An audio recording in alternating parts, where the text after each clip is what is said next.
Hello students, मैं पंकजा सिंह आज आपके समक्ष क्षितिज भाग 1 के काव्य खंड से ललद्यद द्वारा रचित वाक कविता के भावार्थ को प्रस्तुत करने जा रही हूँ। ललद्यद कश्मीरी भाषा की संत कवयित्री थी।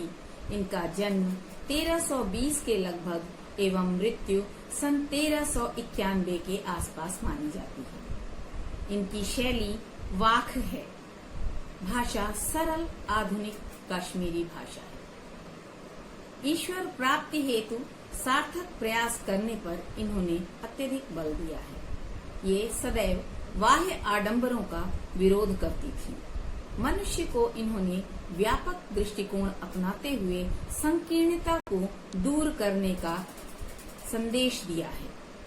आत्मज्ञान को ही ये सच्चा ज्ञान मानती है। वाक, इसका तात्पर्य है वाणी, शब्द या कथन।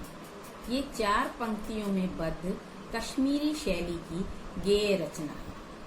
पहला, रस्सी कच्चे धागे की खींच रही मैं नाव, जाने कब सुन मेरी पुकार, करें देव भवसागर पार। पानी टपके कच्चे सकोरे, व्यर्थ प्रयास हो रहे मेरे, जी में उठती रह रहे हूक, घर जाने की चाह है ढेर। शब्दार्थ, रस्सी हमारी सांसें या प्राण, कच्चे धागे कमजोर सहारा, नाव जीवन रूपी नैया, देव परमात्मा ईश्वर, भव सागर संसार रूपी सागर, कच्चे सकोरे बिना पका हुआ मिट्टी का पात्र, व्यर्थ बेकार, भूख तड़प वेदना या पीड़ा, घर ईश्वर का घर, चाह चाहत इच्छा या कामना। भावार्थ, कवित्री के अनुसार वो अपनी जीवन रूपी नाव को सांसों की कच्ची रस्सी के सहारे इस भवसागर से पार ले जाने का निरंतर निरर्थक प्रयास कर रही हैं। वे ईश्वर से पूछ रही हैं कि हे प्रभु, मुझे कब इस नश्वर संसार से आप मुक्ति दिलाएंगे। प्रभु को पाने के उनके प्रयास उसी प्रकार निरंतर निरर्थक होते चले जा रहे हैं जैसे कच्ची मिट्टी के कटोरे में जल कर संचित करने का प्रयास निरर्थक हो जाता है।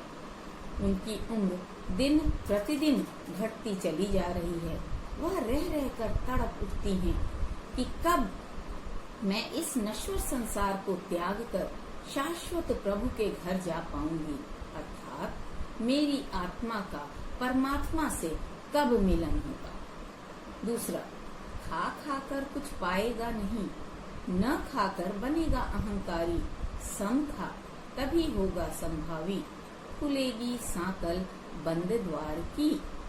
शब्दार्थ, अहंकारी अर्थात घमंडी अभिमानी, सम अर्थात इंद्रियों का निग्रह या शमन, समभावी समान भाव रखने वाला, समानता की भावना रखने वाला, खुलेगी सांकल अर्थात चेतना आपकी व्यापक होगी, बंद द्वार संकीर्ण विचारधारा।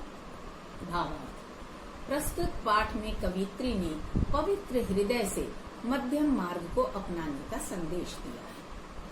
उनके अनुसार यहाँ संसार की समस्त सुख सुविधाओं को भोगने की चाह मनुष्य के पतन का मार्ग है, वहीं समस्त सुखों को त्याग कर तपस्या का जीवन भी अहंकार का कारण बनता है। मनुष्य को भोग और त्याग, सुख और दुख के मध्य समानता का भाव रखते हुए मध्यम मार्ग को अपनाना चाहिए। जब हम अपने पराये इन भेदभावों से ऊपर उठ जाते हैं और अपने हृदय में दया, करुणा आदि सद्गुणों को ले आते हैं तो स्वतः संसार की समस्त बाधाएं हमसे दूर चली जाती हैं और ईश्वर प्राप्ति का मार्ग प्रशस्त हो जाता है। तीसरा, आई सीधी राह से गई न सीधी राह, सुषुम सेतु पर खड़ी थी बीत गया दिन आ, जेब टटोली कौड़ी ना पाई, माझी को दूं क्या उतराई।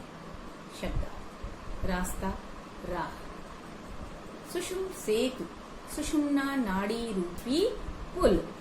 जेब टटोली अर्थात अपने कर्मों का लेखा जोखा किया। कौड़ी न पाई, एक भी सदकर्म नहीं मिला। मांझी नाविक या प्रभु। उतराई सदकर्म रूपी मेहनताना। भावार्थ कवियत्री के अनुसार ईश्वर ने उन्हें संसार में सदकर्म करने के लिए मनुष्य के रूप में भेजा था, किंतु संसार में आने के बाद वो यहाँ की मोह माया में फंस गए, लिप्त हो गईं। महान बनने के लिए, ईश्वर प्राप्ति के लिए उन्होंने विभिन्न हठ योग यथा सुषुम्ना नाड़ी अर्थात कुंडलिनी को जागृत करने आदि कार्यों में अपने पूरे जीवन को व्यस्त कर दिया और बिना परोपकार किए ही अपना पूरा जीवन व्यतीत कर दिया। अब जब जीवन का अंतिम समय आया और उन्होंने अपने संपूर्ण जीवन के कर्मों का लेखा जोखा किया तो उन्होंने पाया कि उनका पूरा जीवन व्यर्थ चला गया। क्यों? क्योंकि उन्होंने कोई सदकर्म नहीं किए। अब कवियत्री को चिंता हो रही है कि जब मैं इस भवसागर से पार जाऊंगी तो उतराई के रूप में मैं अपने मांझी, नाविक या ईश्वर को क्या दूंगी। आशय मानव का जन्म पाकर परोपकारी बनूं, स्वार्थी नहीं।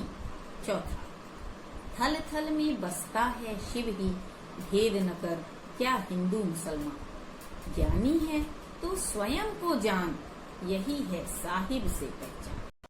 शब्दार्थ थल थल अर्थात सर्वत्र, सभी जगहों पर। शिव अर्थात ईश्वर।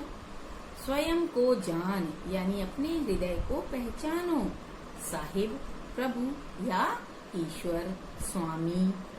भावार्थ कवियत्री के अनुसार ईश्वर सर्वव्यापी है, उसने हम सबको बनाया है, अतः हमें मनुष्यों के बीच जाति, धर्म आदि के आधार पर भेदभाव नहीं करना चाहिए। ईश्वर को जानने से पहले स्वयं को जानने का प्रयास करना चाहिए, क्योंकि प्रत्येक मनुष्य में विद्यमान आत्मा उसी परमात्मा का अंश है।